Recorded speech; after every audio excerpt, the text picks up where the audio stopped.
There are many functions of muscles. The most obvious one is movement. It's not just movement of the body as a whole. Obviously, doing this requires muscles, but all of the movement within the body regulated by muscles. Something as simple as blood flow. Within your arteries especially, there are very important muscles for regulating how thin or how thick those blood vessels are. And that helps distribute the right amount of blood to the particular places in the body that need a slight adjustment. So within the body, muscles very important, the ones that you can't consciously control. For instance, muscles control whether or not my hairs are standing straight up and my pores are closed, or if they're just kind of relaxed like they are now. And those are, once again, muscles that we don't think about because we don't really have to think about it consciously to make it work. So there are, of course, voluntary muscles, also known as skeletal muscles, and then these would fall under smooth muscles or cardiac muscles, which we'll talk about more on a slide in the future. Maintaining body position. Just sitting like I am now, I have a bunch of muscles that are contracted and a bunch of muscles that are relaxed. And if I adjust my position, then I'm changing obviously which muscles are relaxed and which muscles are contracted. Support of soft tissues. If you think about the abdominal muscles, even if you don't have a six-pack, having all of these muscles right here is the next best thing to having bones there. And if we had bones there, it'd be a little different in terms of how we move this part of our chest, but supportive soft tissues, having muscles here adjacent to the more fragile, important vital organs of the intestine variety, that's very important. Regulating entrances and exits, not just the mouth, the connection between the esophagus and the stomach. At the bottom of the tube that gets food into your stomach, you have the lower esophageal sphincter. And a sphincter is kind of like a round muscular doorway. And so that helps regulate food going into the stomach. There's also a sphincter on the bottom end of the stomach that helps regulate how much food, digested food, is going into the small intestine for further breakdown and absorption of nutrients. Another one, the anal sphincter. Of course, that's going to regulate when and where you're going to defecate. Maintaining body temperature. Of course, shivering. That is something that's going to help you not freeze to death. And really, shivering is a bunch of really quick contractions and relaxations that you don't have conscious control over, but it's important because it actually will raise your body temperature a bit by having all of that muscular movement. The three major types of muscle cells or muscle fibers, they're one and the same. You can call every individual muscle cell a fiber that has a bunch of protein fibers jam-packed in it. So we could refer to the major muscles of the body as being skeletal, smooth, or cardiac, and then the cells within each one of those can be called skeletal, smooth, or cardiac. This particular image here, the green one, that's skeletal or striated muscle. So striations are these little lines. If you look carefully, this is a skeletal muscle fiber. And then you can see that when you look at each one of them, there are these tiny lines that are perpendicular to the orientation of the fiber. These little lines you can call striations, and we'll get into more in the future what are those lines and why they're important. These blue things here, they are nuclei. Each one is an individual nucleus, and it's very typical for muscles in the body to be multinucleated, having more than one nucleus in a single cell. And there's a lot going on, so having some additional nuclei to help coordinate all of those muscular movements, important. This picture here is smooth muscle. It looks smooth to the touch, almost like if you touched it, it wouldn't be very bumpy, it would be quite smooth. Those are involuntary. You do not have conscious control over smooth muscles. So like I mentioned before, the muscles that are inside of an artery, the erector muscles of the skin, the muscles in the organs of the body. You can't consciously contract your stomach. You can't consciously contract your small intestine. It happens by your brain regulating it, but it's not your conscious brain. And that's good. It's good not to have to think about those things. So smooth muscles, a little bit different in structure. These are involuntary muscles. Cardiac, of course, that's found in one place of the body. It's the heart muscles. So the muscle fibers of the heart, also not a voluntary thing. Yes, you can voluntarily do things to elevate your heart rate, but your heart rate is going to be adjusted based on your body's need for blood. What does this mean? It basically means intercalated disc. This right here is an intercalated disc. Here's one cardiac muscle fiber, here's another. And you'll see them connected via these intercalated discs. It looks a little bit different than the skeletal or striated muscle. And also a classic look with cardiac muscle histology, looking at these microscope images, you see little spaces, and those little spaces help facilitate the electric flow throughout those cardiac muscle fibers to initiate heartbeats. When we look at the average skeletal muscle, and of course the reason why it's called that is they're attached to bone, there are some major terms we need to be familiar with. So of course, number 1 here, that's a bone. Number 8, what is this? Well, it's not a ligament because it's muscle attached to bone, not bone attached to bone. So in this case, we would call this a tendon. Number 8 is a tendon, and that is one of the many forms of connective tissue. But when we look at the muscle body as a whole, and there's a nice cross-section here that we could, see into the inside of it, fascia is the term for the wrapping around a muscle. Fascia is to muscle as the casing is to sausage. Kind of a weird example, but that clear casing around a sausage is kind of like how fascia is around a muscle. It's a connective tissue that's keeping it all wrapped together as one unit. Just underneath that, you're going to see connective tissue called epimysium. Epi means the outermost, typically. So all of this white stuff around the outside, that is epimysium. Epimysium is connective tissue that's surrounding all of these little bundles called fascicles. So number 6 is labeling one fascicle. Here's a fascicle. Here is a fascicle. Here's another fascicle.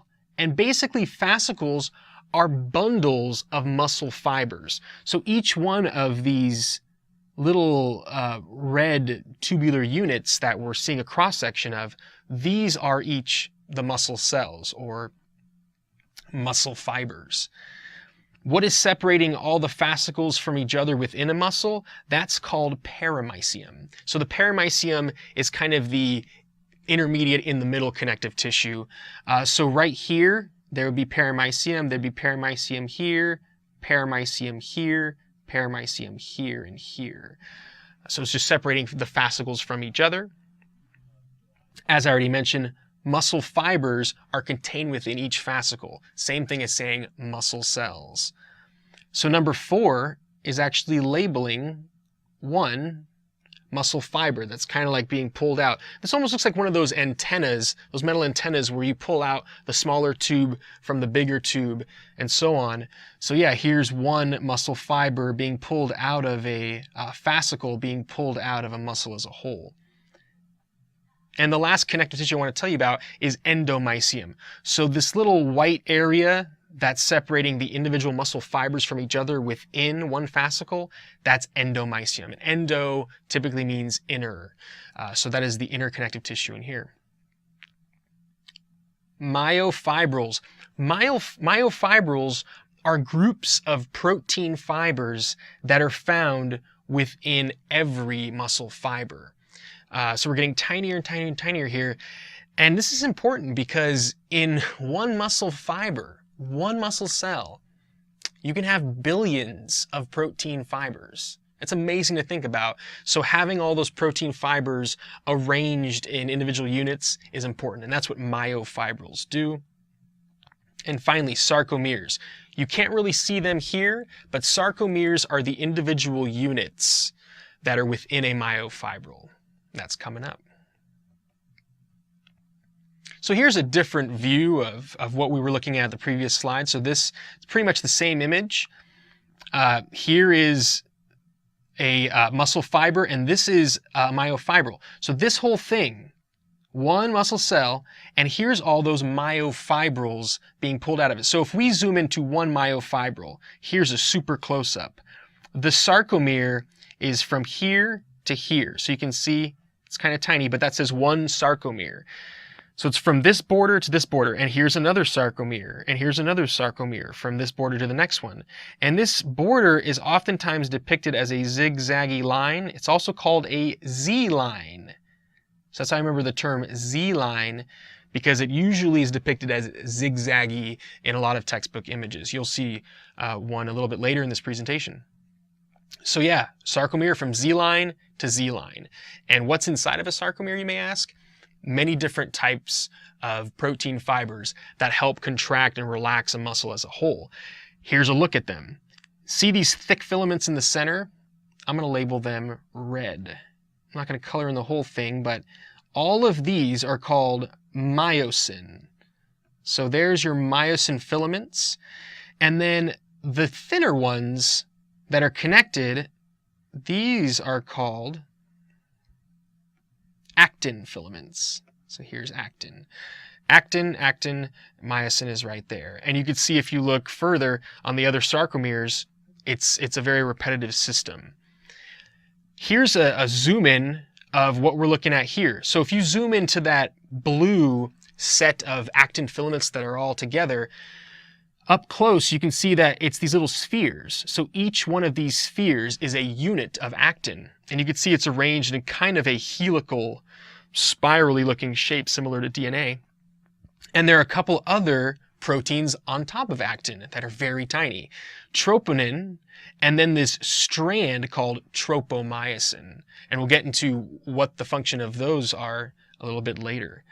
Here's another depiction of the myosin filaments, and they're these little, they look like clubs, almost like a golf club.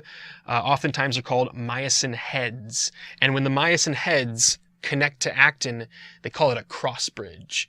And basically, we're going to get to the steps in a moment. It's all about myosin connecting to actin and moving it in. When you move the actin in closer and closer and closer, that causes muscles to be contracted. So if I contract my bicep at a microscopic level, you have just thousands and thousands and thousands of these little activities that bring the actin closer to the myosin. And that's called the sliding filament theory that explains how muscles function. So sarcomere structure, as I mentioned a second ago, myosin, the larger filaments. And here myosin is being depicted as blue. They are thicker. Actin is being depicted as these little red ones. Those are the smaller filaments. And here's that term Z-line. Imagine the Z-line as a zigzaggy. Help you remember that it's Z. And so that's one sarcomere. Here's an actual micrograph. This is an actual picture taken with a microscope. Obviously, this is computer generated. So Z-lines, that's the borders of the sarcomere. A-band. So you can see that A-band is basically the width of myosin. And a trick to remember that is the A-band is dark. And I'm making the A capitalize. Dark has the letter A. Remember that those are darker, thicker. So the A-band is that length of myosin.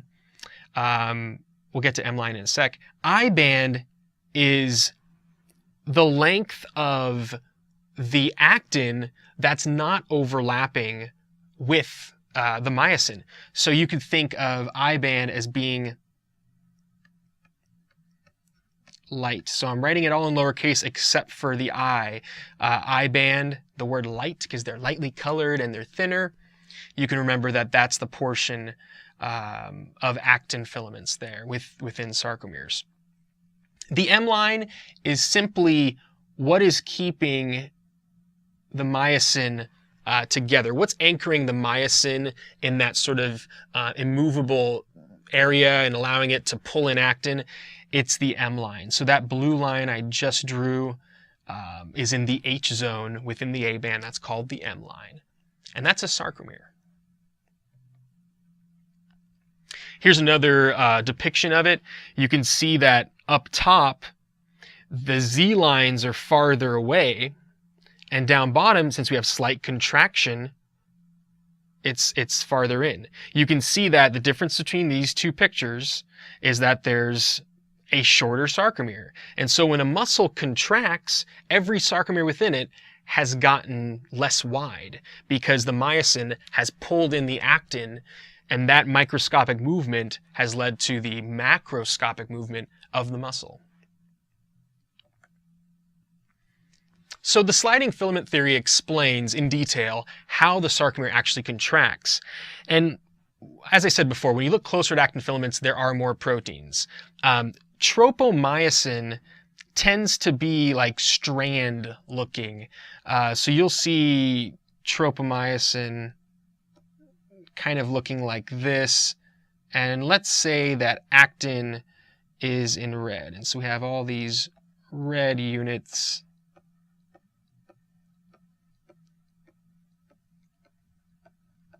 They should all be the same size, but that's good enough. So in red is actin. In blue is the tropomyosin. And I'm going to show you that same image on the next slide to remind you of what it looks like. Troponin is more like a globular looking protein. So I'm going to write these little green ovals. That's troponin. And what happens is when you want to contract a muscle, you have neurotransmitters from the end of the axon, and that'll make more sense when we cover the nervous system in future lessons. But at the end of a neuron, the end of a bunch of nerves coming to a muscle, you have a neurotransmitter, a signal molecule, and in this case it would be acetylcholine that's going to stimulate this muscle to contract. The acetylcholine docks on the surface of the muscle, which is called the sarcolemma. And that in turn unleashes a bunch of calcium ions. So you have calcium reserves, not just in bone. Calcium is extremely important for muscle function. And there's this reserve. It's like, think of it as a giant dam, a giant reservoir of calcium. And it's called the sarcoplasmic reticulum. If you've taken basic biology, the sarcoplasmic reticulum is like the endoplasmic reticulum, or ER, of a cell, but modified for a muscle's purposes. So the sarcoplasmic reticulum is the ER, and within those membranous folds, you've got a huge reserve of calcium. Once the neurotransmitter from the nervous system docks, the floodgates open and calcium is dumped into the myofibrils, all those units in a muscle that have the proteins. Calcium, I'm going to use yellow to depict what calcium is. So calcium, these little charged ions, these charged atoms, they dock on troponin. And what happens is, once calcium binds to troponin, it shifts, it moves, and causes a shift in tropomyosin. Because if you think about it, troponin is directly attached to these blue strands that are wrapped around actin. So if troponin moves, it pulls on tropomyosin. And once tropomyosin shifts, it exposes these areas on actin that are called binding sites. A lot of textbooks make it look like the binding site's like a pimento on the olive of actin. And that's a fun way to think of it. So once tropomyosin shifts, the little pimento, the binding site is exposed on actin, and that allows myosin to connect to it.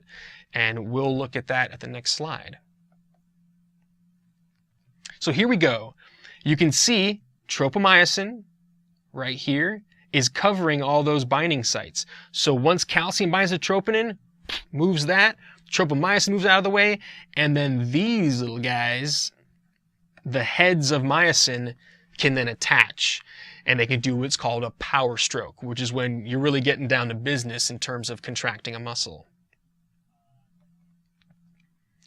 So once the actin binding sites are exposed, you can see I wrote here that myosin heads dock and make a power stroke. So on the myosin heads, you have parts of what are called ATP. It's not connected as ATP. If you're unfamiliar with that term, it's an energy molecule. That's very common in cells, and it's made up of two pieces, ADP, adenosine diphosphate, and another little phosphate. So imagine my hands are the myosin heads. And when they dock on actin, they do what's called a power stroke. So imagine I'm docking on actin, and I'm going like this. And when I go like this, I'm pulling in actin, physically pulling it in closer and making those Z lines come closer together. So actin filaments are pulled together, and then once you've done the power stroke, to let go and have it come back, recock into position and go back, you need to have a fresh ATP molecule power it to take it off. So in order to take off that head that's just made a power stroke, take it off of actin, you need ATP. You need that fresh energy molecule.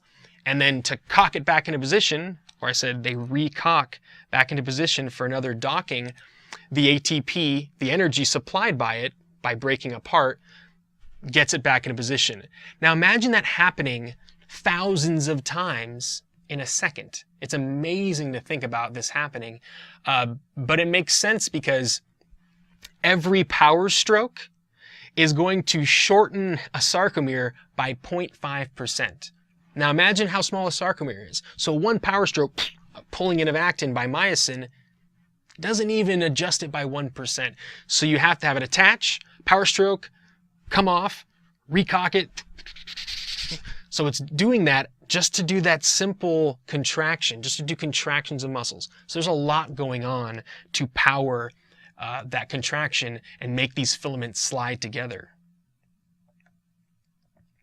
So how do you relax the muscle? This is the opposite of contraction. Relaxation is a passive process. So I just told you about contraction of muscle. That was very active. We needed kind of this domino effect of a neurotransmitter making calcium come out into the muscle fibers, myofibrils more specifically, attaching to this protein, which adjusts this protein, and so on and so forth. But relaxation of a muscle is just once those particular dominoes are no longer falling, relaxation can happen. So some of the dominoes that were required to make contraction happen, one of them is the neurotransmitter. So if you end stimulation at the neuromuscular junction, that's what we're seeing here. Number one is showing you the terminal end of an axon, the end of a neuron that's going to stimulate this muscle. Right here, this membrane, the purple one, that is the surface of the muscle. We can call it the sarcolemma. And this whole thing here is the neuromuscular junction. It's the connecting of your nervous system to the muscular system. These little pinkish looking dots, they're called synaptic vesicles. So number 3, this is equal to synaptic vesicles. And they each contain neurotransmitters. In this case, it would be acetylcholine. So to get the whole process started, those end up doing what's called exocytosis. They fuse with the edge here and dump those neurotransmitters out into this space called the synapse. You have to get these neurotransmitters to stop docking on these receptors if you want to stop contracting a muscle. So that's the first thing that needs to happen. If we're talking acetylcholine with making muscles get stimulated, there's an enzyme that can be in the synapse to break down the neurotransmitter. It's called acetylcholine esterase. Interestingly enough, little side note, there is a pesticide that works by inhibiting, not letting it work. And what it's inhibiting is acetylcholine esterase. So the enzyme that's supposed to get rid of all these green stimulators, if you don't let that enzyme work, then when you spray it on the insect, let's say I'm the insect and I'm making this motion with my legs, all of a sudden I'm in a prolonged contraction and I'm going to twitch to death. I can no longer relax muscles and then, recontract them if you're not allowing the breakdown or getting rid of this neurotransmitter to stimulate muscles. Remember that calcium was released from a reserve down in here called the sarcoplasmic reticulum. So if you get the calcium ions back into the sarcoplasmic reticulum, into their reservoir, that's another key point. You got to get the calcium out of the muscles. Also, ATP is a key to relaxing muscles because remember, when the myosin heads attached to actin and they did a power stroke, the key to getting them off of the actin was you had to have ATP. If there's no ATP left in the muscle, you're not going to be able to let myosin off of actin to let it go, and you have to let it go to let the Z lines go back to normal and to let the whole muscle relax. Rigor mortis applies to this. Rigor mortis is when a dead body is stiff as a board. Why does that happen? Well, any position that a animal or being dies in, they're going to have certain muscles that are in a contracted position and certain muscles that are currently relaxed. For instance, when my arm is down, my biceps muscle here is relaxed, but this is contracted. So if I die in this position, there's a lot of residual ATP left over in the muscle that I've already generated in preparation for future events. But even when the heart stops beating and the brain stops working, there's still some ATP left over. But after several hours, that's done. And you didn't make any more because you're dead. So once there's no more ATP, you can no longer move this. Because if I wanted to like move this on a dead body, if there's no ATP to let go of myosin off of actin, it's not. It's going to be like there, like a statue. It's not going to want to let go without the ATP. So you may ask, well, does rigor mortis just permanently last? No. After about 24 hours up to 72 hours later after death, you're going to get certain enzymes being released that break down. This is just part of death, that break down those proteins, especially along the Z lines and such, that are going to just dissolve myofibrils to the point where the body is breaking down. So once that happens, rigor mortis is no longer in effect. More on muscles. Oxygen debt, you know that if you're just sitting here like I am, or probably like you are, it's going well in terms of oxygen and using it, and it's great. But if I go on a run, you or I go on a very long distance run or a sprint, your heart's going to start beating more. You're going to start breathing in more, of course, because you're trying to get more oxygen to your muscles, and you're trying to get increased blood flow to your muscles. And the key to making that ATP molecule is you got to break down sugars through glycolysis. This is something you learn in basic bio. You break down the sugars, and then the products called pyruvic acid from glycolysis you send to the mitochondria, which are quite abundant in muscles, of course, because they're doing so much using of energy, using that ATP. And then you use oxygen to finish what's called aerobic respiration, the process of using oxygen to get a lot of ATP out of a sugar molecule. But if I'm running really fast, even though I may be breathing in a lot more oxygen, eventually what I'm asking my muscles to do is exceeding the amount of ATP that's currently available to my muscles. And then what's going to start happening is, if I don't have enough ATP and I don't have quite enough oxygen available at that moment to make more ATP, instead of pyruvic acid from glycolysis going to the mitochondria, it's going to be turned into what's called lactic acid. And that oxygen debt, as a result of me not having quite enough of the raw materials to make more ATP, I'm going to make lactic acid as part of anaerobic respiration. And that's that burning sensation you get in your muscles. Sprinting really hard once around a track, most people are going to feel that burning sensation unless you're an Olympic athlete. And that's lactic acid being generated. Studies have shown that the lactic acid being generated actually can stimulate you to inhale even more oxygen to try to get that lactic acid out of the muscle and get it back into pyruvic acid. The liver can actually turn lactic acid back into pyruvic acid, and you can use that once you've slowed down and you stop making lactic acid, and that burning sensation will go away. Creatine phosphate. This is something that's naturally available in human bodies. Everybody has it. And creatine phosphate is like an assistant to making more ATP. So if you do, in a moment's time, not have enough newly generated ATP, you're having trouble quickly attaching phosphates back onto ADP, creatine phosphate has phosphates to give up. So it can quickly remake ATP at a moment's notice as kind of like an assistant. And I know some people will actually take creatine supplements. You know, it works for some people, but I would caution people on relying on creatine powders or what have you to assist in workouts, because just because you're taking in a bunch of creatine powder doesn't mean you're using all of it. A lot of it could be coming out through your urine because you have creatine phosphate that's readily available, and a healthy person who's eating well and exercising correctly, doesn't really need that supplement. Fast versus slow twitch fibers. Fast twitch fibers tend to be white in appearance, lighter color. And your classic looking muscle is a slow twitch fiber that's red. I like to think about ducks versus chickens with this. If you look at a chicken breast, that's white meat. Duck tends to have a lot more of the dark meat.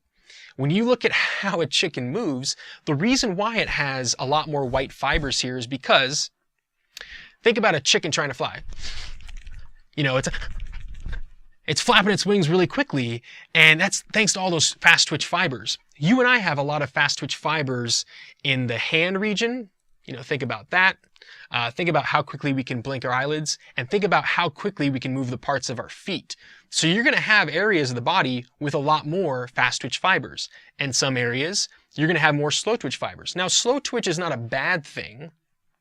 A cow, a duck, an elk is going to have probably a greater proportion of slow twitch fibers than a chicken, but it suits these animals and suits us for very specific purposes. So a slow twitch fiber, you can't move quite as fast, but it's a load-bearing kind of thing. You're able to exert yourself with those fibers and do work. It might not be as fast, but you're able to lift things and push on things thanks to slow twitch fibers.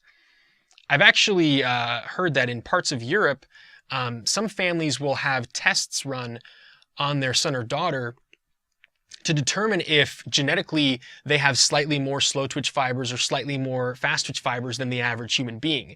Now, we're all the same species, but within our species, you can have slight variations in the precise percentage of slow twitch fibers available in your body versus fast twitch. So if you do a test confirming that your child maybe has, 0.2% more slow twitch fibers or 0.2% more fast twitch fibers, you might think, hey, maybe my child's more suited towards sprinting genetically or more suited towards long distance running. It's still not widely used, but that's an interesting test to do. When it comes to naming muscles, there's usually a combination of 4 characteristics that are used to name a muscle: function, location, size, and orientation. So here are some examples. The pectoralis major, the major muscle of the upper chest. Pectoralis is the region. This is the pectoral region or location. Major here means it's big, it's large, and that's a size term. So pectoralis major is a combination of the location, size naming. Orbicularis oris. Orbicularis comes off of the fact that it orbits. So that's kind of the orientation of it, kind of how it sits on a part of your body. And oris comes from oral. So this is partially function, partially location, but the orbicularis oris is right here around your lips. So it is a circular, orbiting kind of muscle, and it's right on the oral cavity. And this long one, flexor digitorum superficialis, that actually helps you do this. It helps you flex your digits, and it's a more superficial muscle compared to some other ones. So that's a function kind of naming, that's a location kind of naming, and that is also an orientation kind of naming because it's more superficial than deep. So the major muscles of the head, I'll quickly go through these. Here is the epicranius. It's right in the front or top of the cranial part of the head. I've heard this called epicranius frontalis because it's right on the frontal bone. And then this one in the back I've heard called epicranius occipitalis because that's the occipital bone. If you're wondering, well, what is this in here? Those are called aponeuroses. Aponeuroses is connective tissue that connects muscle to muscle. You also find them in between the abdominal muscles. Those are aponeuroses as well. The temporalis muscle is right here, right on the temple. And that is an accessory muscle or synergist with this. I'm going to skip ahead just briefly. The masseter muscle is right here. And this masseter muscle is the main jaw clenching muscle to bring your mandible up. So the masseter, similar to the term mastication, chewing, the masseter muscle is, you could say, is the prime mover or the main mover for this action. But if you put your fingers right here and then clench, you can feel that there is a contraction going on right at your temple. So the term synergist or accessory muscle could be used to say, hey, you know what? The prime mover for lifting up your jaw is the masseter muscle, but there is a slight contraction here with the temporal muscle, or temporalis muscle, rather. The antagonist or opposite mover to the masseter is whatever is lowering your jaw, right? So if the prime mover for bringing your jaw up is the masseter, right here, the platysma, platy means flat, this muscle has some flatness to it. So the platysma is actually bigger than it looks in this image. The platysma actually is right here.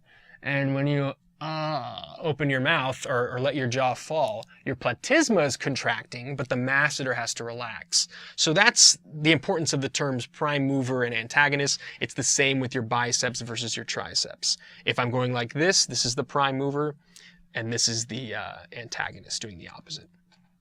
Back to the head, orbicularis oculi. Orbicularis oculi is what allows you to blink. It's similar to the naming of orbicularis oris, but since it's in the ocular area of the eye, it has that name. Zygomaticus has its name because, I'll actually use a different color for this one. We're using a lot of red. Let's use purple. Here is the zygomaticus. Why is it called that? This is named after its location. It's attached to the zygomaticus bone. So smiling, you can thank your zygomaticus, because the zygomaticus, you could see where it's located. It kind of pulls up on the edges of your lips. The orbicularis oris, mentioned earlier, is right here, and that allows you to do this, to make the kissy face. The buccinator. Buccinator actually means trumpeter. So the buccinator muscle is hidden right here. It's just deep to the superficial zygomaticus. So here is that buccinator muscle. It's a slightly different motion than with the orbicularis oris. So the orbicularis oris does this, but they call it the trumpeter muscle because when you do this and you make that little indentation, like you're blowing on a trumpet, that is your buccinator working there. Those are the muscles, the main muscles of the head.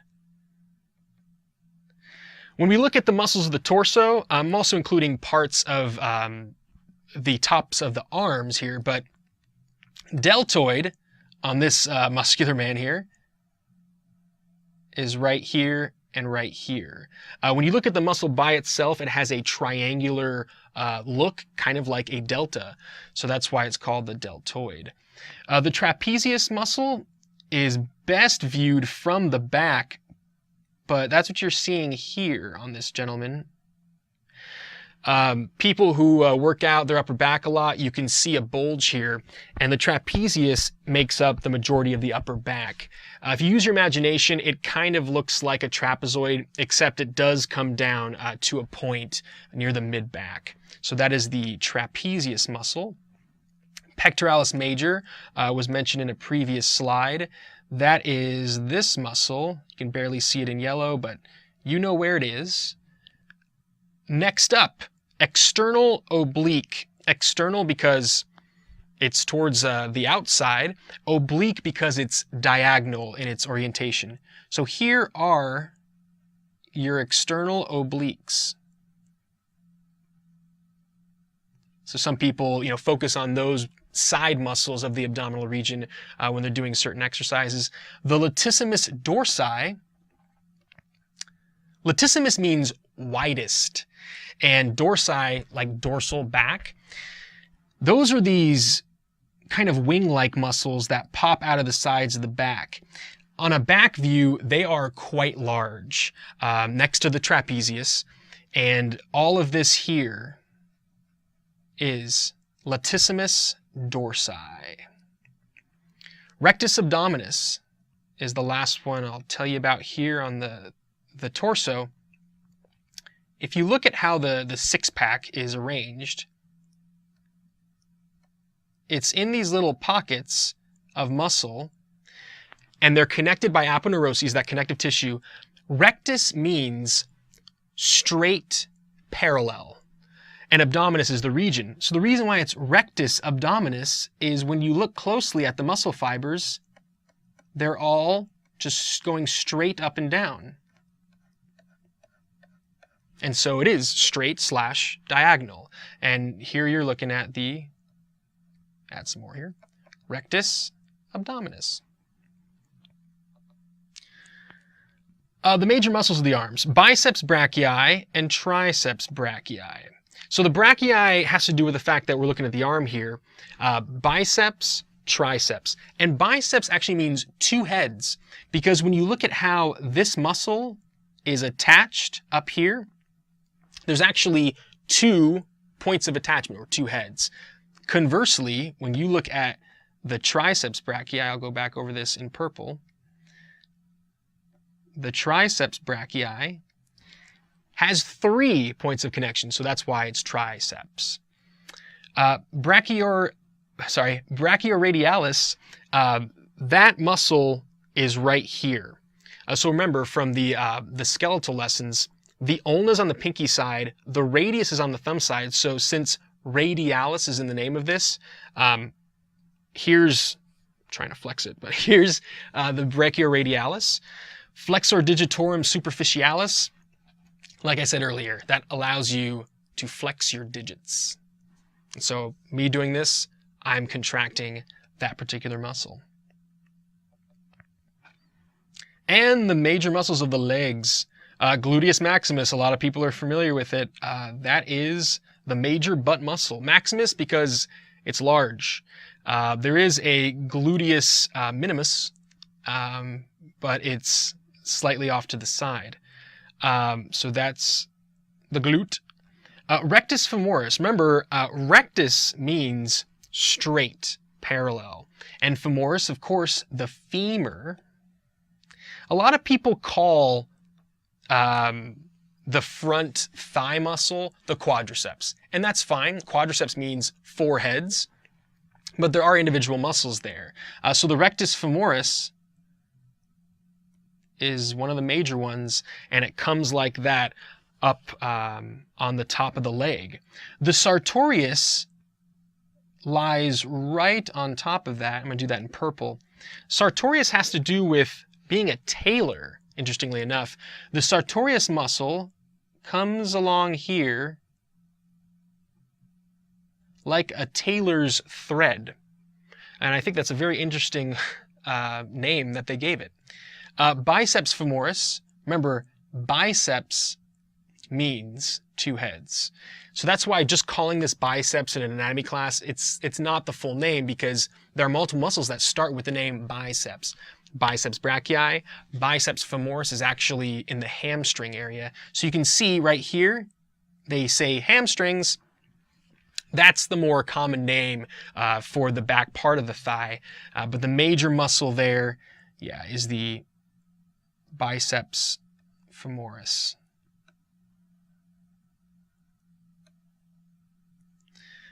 Gastrocnemius, also known as the calf muscle. So here is the gastrocnemius. You can barely see it here on the side.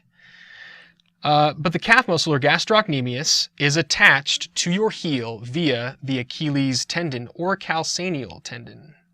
See, it says tendocalcaneus there. So the calcaneal tendon, named after the fact that that heel bone is called the calcaneus, and that is a very strong tendon. And if you rupture it, quite painful, and you're not able to walk. The soleus is right next door to the gastrocnemius. I'll do that one in purple as well. The soleus is actually more visible when you look at the front. So the soleus is actually right here. but you can see it also along the back of the leg. And those are the major muscles of the body. There's a lot more than what I covered, but these are the major ones. And now for some muscular disorders. There are lots of disorders of the muscular system. These are some of the major ones. Muscular dystrophy is a genetic disorder.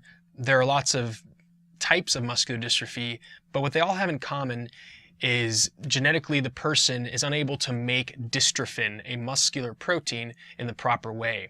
Now, dystrophin makes up less than like 0.5% of muscle tissue. It's a very small percentage of what's going on. There's a lot of actin and myosin, etc.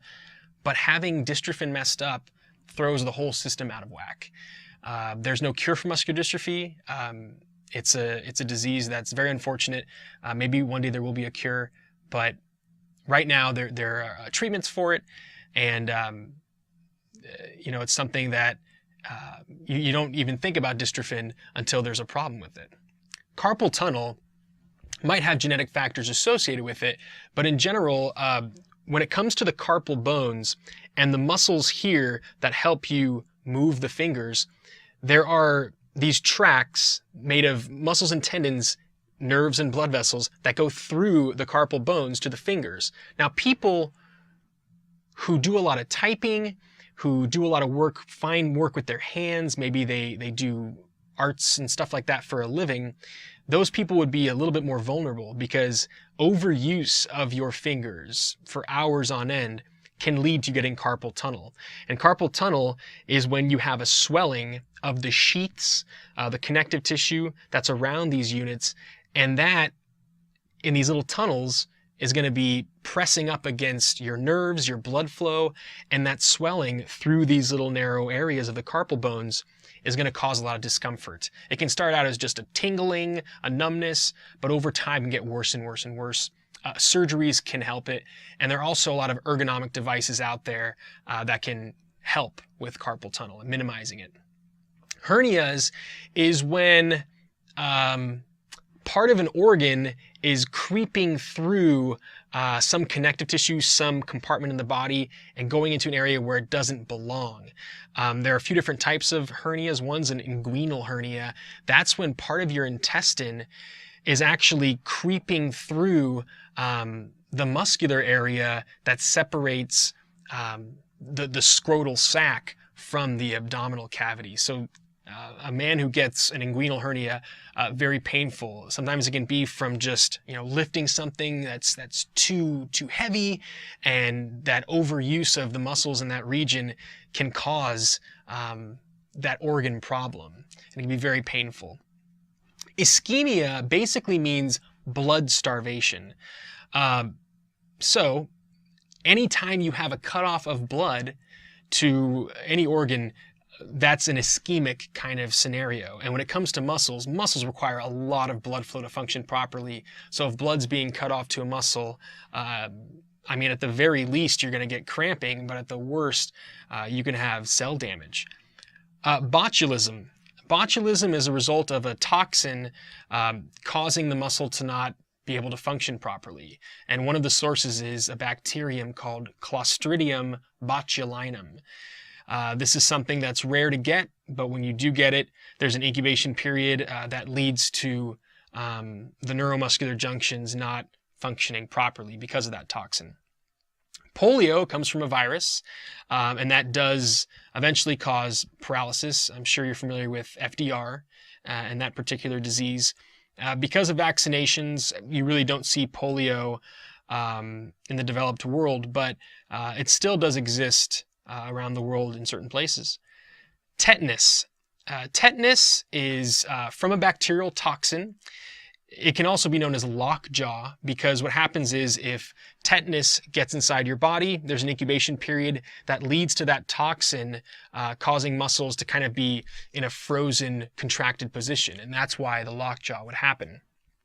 There are shots that can help you not get tetanus. The typical scenario is stepping on a rusty nail, but you can get tetanus from other sources as well. The rusty nail makes sense though, because you have this metal object with the tetanus bacteria on it that is getting deep into your tissue, into where the muscle is.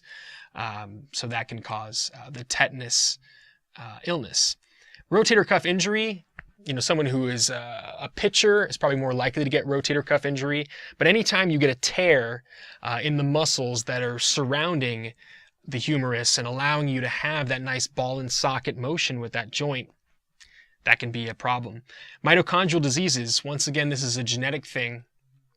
You have a lot of different proteins in the cellular organelle known as the mitochondria that help shuttle protons, help shuttle electrons to where they're supposed to go to help you make ATP, the energy molecule required for muscles to function. If you have a mitochondrial disease, it could mean that you've inherited a certain DNA combination, a certain genotype that causes that protein to not be in the proper structure that it should be. And that can make it to where maybe you're not making as much ATP as you're supposed to be making in your mitochondria, and that can lead to certain problems throughout life. Compartment syndrome is related to ischemia because compartment syndrome is this scenario where if you have, let's say, a tear in a blood vessel that's in your gastrocnemius. Your gastrocnemius is surrounded with fascia, and it's in its own little compartment. If you have a little bleed in that gastrocnemius unit, there could be a pressure buildup of all that blood, and all that blood just emptying into that compartment can put pressure on the muscle, the nerves, other blood vessels, and that swelling sometimes has no place to go because of that sheath known as the fascia. And so that compartment syndrome can cause permanent damage if you don't go to a hospital and get it taken care of. Probably the most fascinating of all muscular disorders I've ever heard of is FOP, fibrodysplasia ossificans progressiva. That is depicted in this particular photograph here. This is a very rare disorder that has genetic factors linked with it.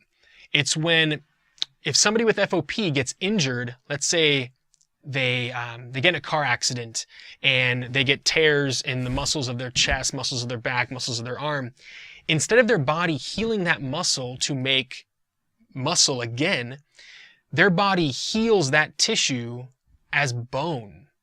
So you have a scenario here where this person, all these little injuries they've had on their arm and upper back and various parts of their body has led to bone being there where it doesn't belong. And that is going to lead to probably not living as long as the average person because these areas are going to constrict breathing in the long run. There are surgeries that they've tried to fix this, but if you think about what's required for a surgery, you have to go in surgically and maybe on a microscopic level damage certain tissues. So just the surgery itself could make the problem worse. So there's no current cure for FOP, but time will tell.